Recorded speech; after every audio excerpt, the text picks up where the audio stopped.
on the the riot cases. So I wanted to have just a press conference so that we could all answer your questions all at one time.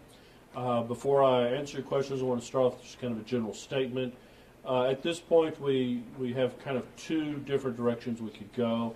On Monday, the Judge Morales in County Court at Law Number 7 granted the defense attorney's motions on the plea to the jurisdiction regarding the remaining 59 people who were in jail.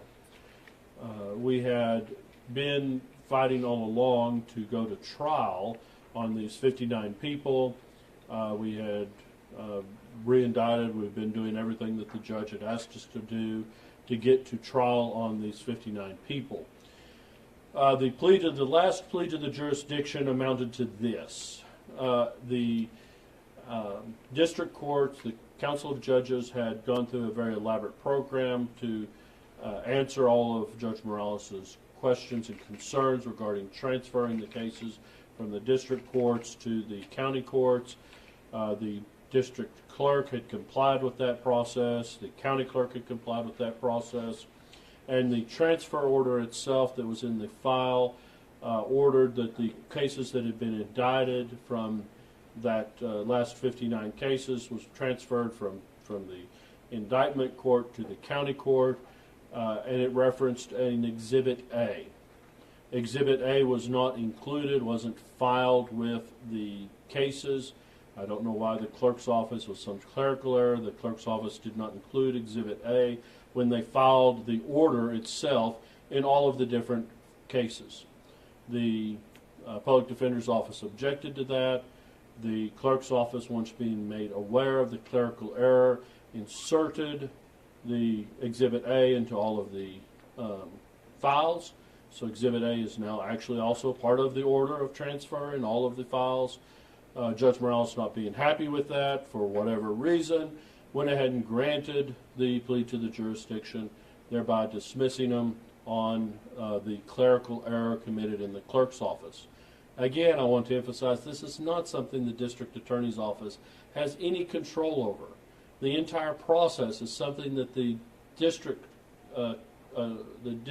courts set up, the Council of Judges set up. This is a process that's approved by the Council of Judges. The district attorney's office has no control over that. The transfer of the cases occurs between the district clerk and the county clerk. The filing of the order occurs between the district clerk and the county clerk. Whether or not the Exhibit A is part of it or not is all a clerical issue between the clerk's offices. It has nothing to do with what the district attorney's office does. Nevertheless, the remaining 59 were dismissed. Those individuals, if they have not already been released from jail, will be released here today or tomorrow. So that leaves our office in a position of having two choices, basically, on these 59 cases that are remaining now that they are released from jail. We could, one, go back to the grand jury again and re-indict it. There's no bar to us re-indicting the cases, and hopefully the clerk's office would not have a clerical error and some other loophole in the law that would cause a problem with the transfer order, and we would end up with having those cases refiled back in court. We don't have a way now that the 59 have been released to get them back into our court system. It takes too long to get the warrants issued. We probably would lose those 59 people. Or, number two, we could just go ahead and appeal what we believe to be an erroneous order on the judge's part and take these 59 cases up with the bulk of the cases that we are appealing. I want to emphasize why we think it's an erroneous order. Number one, we think that the clerk's order is appropriate. There's nothing wrong with the clerk's order or the judge's order transferring the cases. And number two, if Judge Morales did not have jurisdiction, if he believed that there was something wrong with the order transferring jurisdiction to his court, then the appropriate remedy is to simply transfer them back to whatever entity had transferred it to him, in this case, the grand jury court, and say, I don't have jurisdiction Therefore, it goes back to the court that transferred it to him. If I don't have jurisdiction, I can't rule substantively on those cases. If you don't have jurisdiction and you cannot make a substantive ruling on those cases, then you don't have jurisdiction to dismiss the cases. A dismissal is most certainly a substantive ruling on the merits of the case or on the case itself, and you don't have jurisdiction, you can't substantively rule. So we have made the decision that because we don't want to re-indict the cases just for the pure sake of going out there and getting a warrant filed and sitting around and waiting to see if these individuals should come back into the United States at some point in the future, we are going to go ahead and appeal these cases, much like the other cases that we have in the pipeline to appeal. And we anticipate that the Court of Appeals will, at some point in the future, appellate process is a very long process, but we anticipate that at some point in the future the Court of Appeals will come back and say, in fact, Judge Morales' rulings and orders were improper, and the way that we thought that the court should have followed was the proper way to proceed. There are perhaps some other issues that you may want to address. I know that the public defender had made some various allegations on our office and against us, and I'm willing to address those if you think it's relevant. If not, then we can move on. Yes, sir. Have you all made a decision on the original 214 cases, and then also have you all made a decision on what to do with the last 80 cases from the April? The first 214, we're waiting for the second record. There were two sets of records. We're waiting for the second record from the court reporter to review that to make a final decision. For the 82, those are still pending. We anticipate the judge to grant the plea to the jurisdiction, much as he did on the first 59. Once we have a final ruling from the court on those 82 cases, then we anticipate proceeding with an appeal on those. Right now, those 82 are technically still pending in his court, although they have the same issue as the 59. So we anticipate that the judge will follow through with the ruling, granting a plea to the jurisdiction. It's only those 59 that were set for trial. And, of course, the public defender did not ever want to go to trial on any of these cases, so those are the ones that she was pushing the judge to make a ruling on. She has now emailed and asked the judge to make a ruling on the 82 as well, but those are not in state custody. I see. So the original 214, are they in play at all in any way? Well, they're in line for an appeal, but we haven't, like I said, the appellate process is very long. We have to get a record, review that record, then we file the notice of appeal, then we proceed. So, but we have to have the court reporter's record in order to start that process. So you will appeal those ones? We anticipate appealing them. I can't guarantee it, but we anticipate appealing them. We have to have that record to make sure that everything was said that needed to be said to preserve the error. But the 59 you are going to appeal? We feel very confident. We'll have to again order that record. We feel very confident that everything was said that needed to be said to preserve the error in the record in order to enable us to make the appeal. This gets very technical, but the ability of the state to appeal a case is very narrow. Generally speaking, the state cannot appeal cases.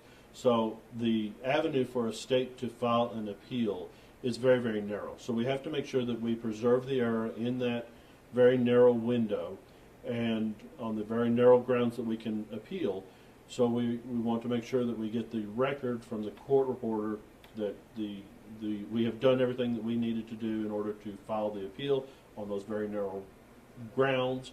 And we believe very strongly that we did do that. We were watching very closely all of our arguments that we made and watching those cases very closely. After the first 214 that came through, we realized that this was most likely going to end up being an appellate issue and not a trial court issue, that it became apparent to us that we were unlikely to be able to get to trial no matter how hard we were fighting to get these cases in front of a jury of El Pasoans. We realized this is most likely going to end up being an appellate issue. So we were paying very, very close attention to everything that happened after the first 214. We feel very confident that the 59, we do have the appellate grounds there. What are you doing to change the outcome of these cases? Because this isn't the first time that these migrant cases have been dismissed in the past few months. Well, I want to change that narrative a little. It's not migrant cases because these are riot cases. It has absolutely zero to do with an individual's immigration status. This is to do with people who have broken the law of the state of Texas in damaging property and destroying property and endangering lives. I have zero concern regarding a person's immigration status. I'm concerned about whether or not they have broken criminal laws. At present, we don't have any additional riot cases in the pipeline. So this will be the last group. This 59 was the last group of rioters that we had in the county jail. So with the release of these rioters out of the county jail, we don't have any others that are pending in court and in jail. So I think that at this point we're transitioning to an appellate battle out of a trial battle. It looks like Ms. Childress, the public defender, and the judge are going to successfully avoid getting any of these cases into a jury trial. Can these things be done without these individuals being around? For example, if they get deported by ICE before any of this is finished? There's always an ability, if the case is still pending in court, there's always an ability for a person to plea in absentia, which means enter a plea of guilty in court, even though they're not present in court. They can plea by Zoom. There's a whole procedure to plea in absentia.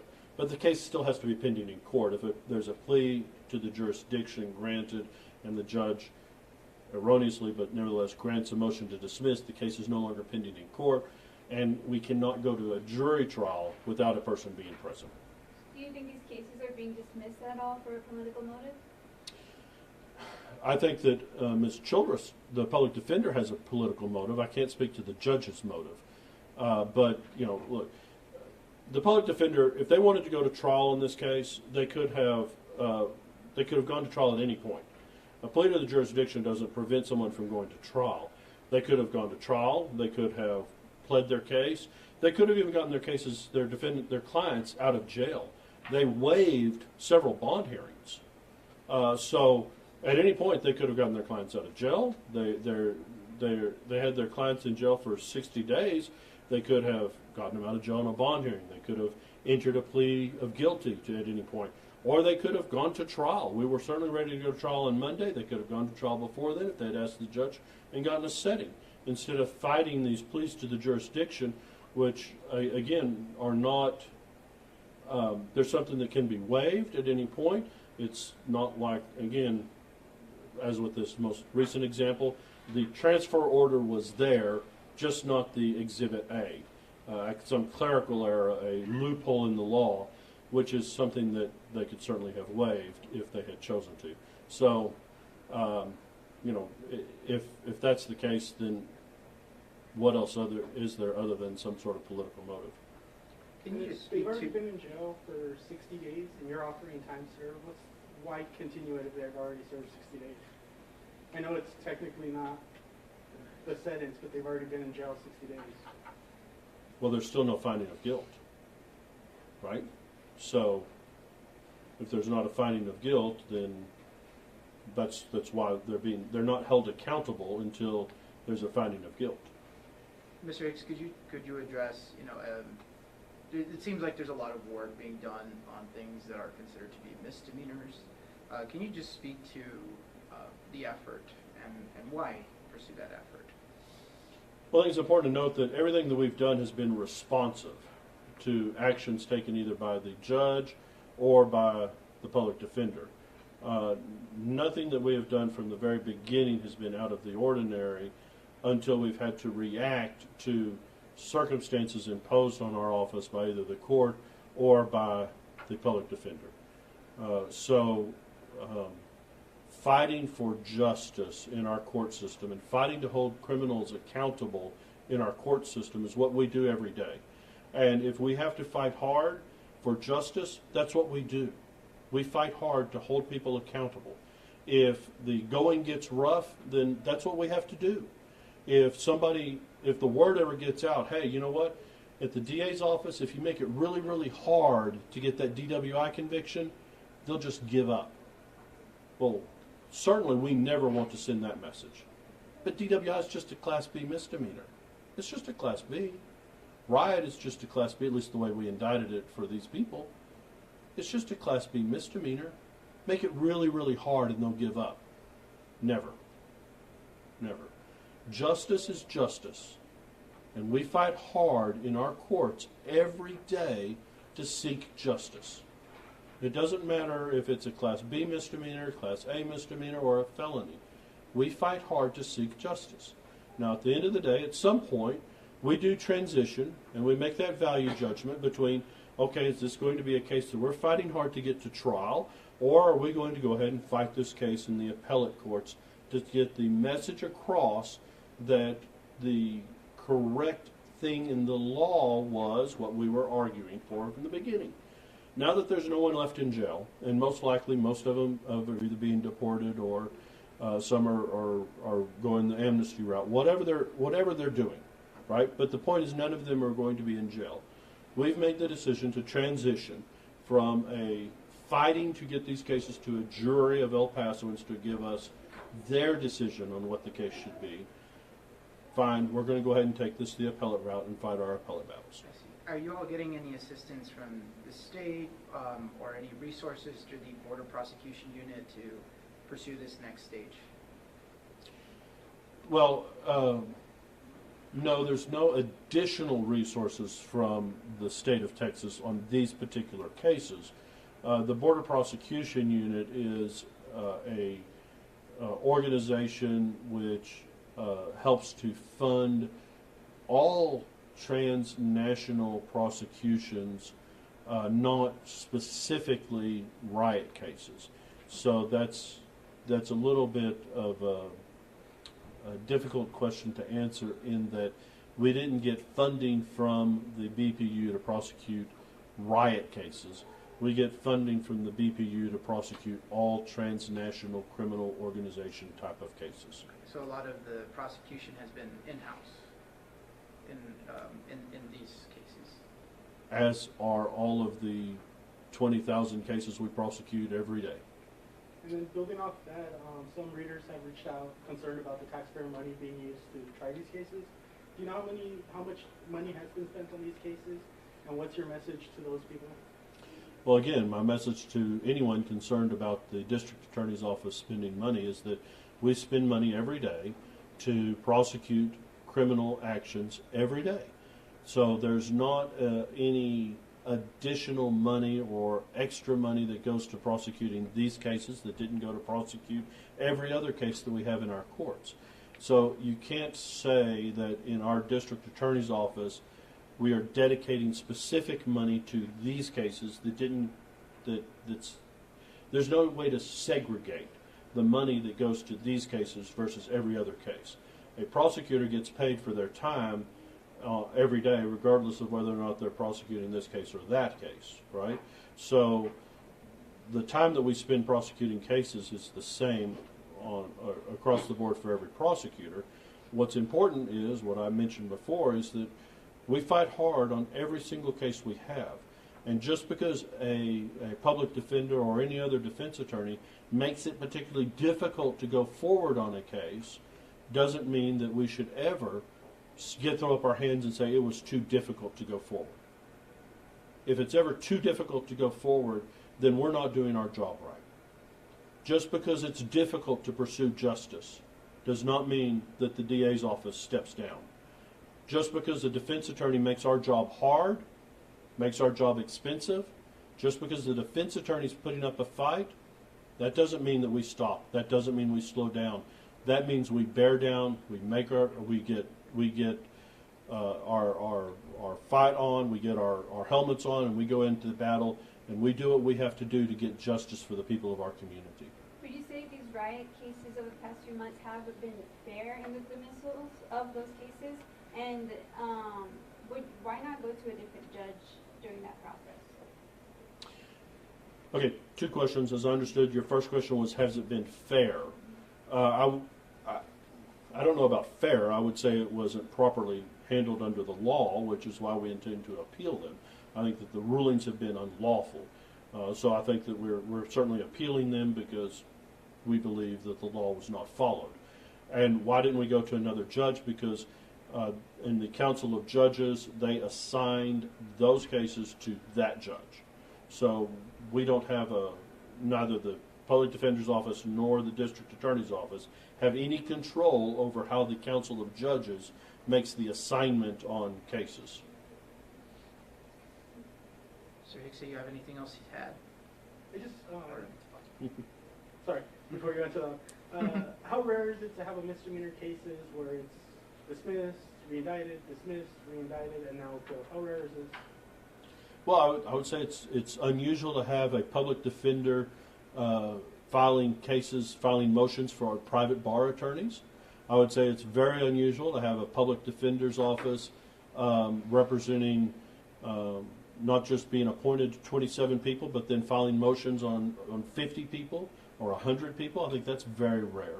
I think it's very rare to have a public defender's office filing pleas to the jurisdiction repeatedly on cases. I think it's extremely rare to have a judge granting pleas to the jurisdiction on cases like this. So the facts and circumstances on this case are very rare indeed.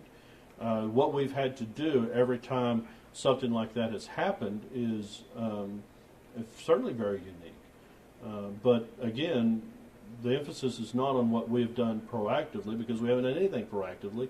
Everything we've done has been in response to actions taken by the Public Defender's Office, in response to then rulings by the judge, in just an effort to try to get these cases, in particular the people who were in jail, an opportunity to have their case heard in front of a jury.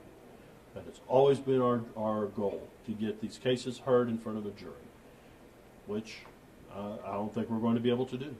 Mr. Hicks, this question might be for another set of individuals, but I'll ask since you're part of the process. Has this whole series been a blow to Texas enforcement along the border, at least in terms of these initiatives to keep migrants from getting into the country? Well, again, I don't think that this is an immigration issue. I think this is standing up for law and order in our community, and I think that it has stood up and will continue to stand up as a message to everyone in our community and anyone outside of our community that thinks that they can come to our community and commit a crime. Certainly the District Attorney's Office has every intention of holding you accountable. If you come to our community and you commit a crime, you're going to be held accountable. If you're in our community and you commit a crime, you're going to be held accountable. The District Attorney's Office will not hesitate to continue to fight to protect the citizens of our community. We are a community of law and order. We are a community that respects our safety, and our community of good people. Good people in our community. We respect each other, and we expect to be able to be safe with each other. So we certainly will continue to stand up for that, no matter what it takes. My prosecutors are great prosecutors who stand up every day for justice, and will continue to do that no matter what it takes. All right. Thank you all. Thank you. All the time we have, folks. Thank you. Thank you.